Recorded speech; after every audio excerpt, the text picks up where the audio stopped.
For the first time in 13 years, the North Dakota State Bison play in the opening round of the FCS postseason. And in that first round game, the Bison host the Drake Bulldogs in the Fargo Dome for back-to-back seasons. NDSU welcomes the equally 8-3 Drake Bulldogs back to the Dome after Drake went on an 8-game winning streak to close out their regular season and clinch the Pioneer League title, their first conference chip since 2012. And their first ever trip to the FCS postseason. Now for the Bison, they're coming off back-to-back ranked conference wins to finish third in the Missouri Valley. And we spoke with head coach Matt Entz today on the momentum NDSU has ridden the past few weeks and how that can help going up against another 8-win team. Keep building on it. It's a good start. We talked after that game at South Dakota State that something good was going to happen of it. You know, I mean, we were competitive in that game. There's some things, you can't turn the ball over against good teams. We know that.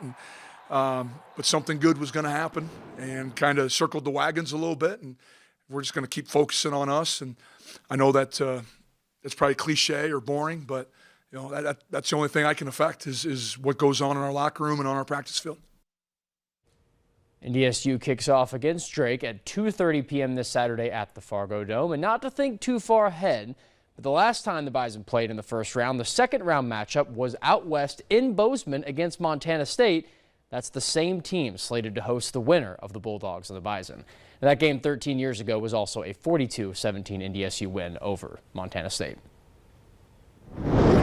Back to the top of the mountain for North Dakota hockey, at least in the regular season so far. They've reached the #1 ranking in the USHCO.com and USA Hockey/The Rink live polls for the first time since March 22nd, 2021. UND returns to action this Friday and Saturday nights against the Bemidji State Beavers to defend that #1 spot. Nodak on a 5-game win streak, and they hold a 9-2-1 record. So really impressive start for UND hockey, and good time to be 2.5 years is not a long time for many teams to go being #1, but a program like them, this is a nice little. Yes, a good minute for them. So getting right.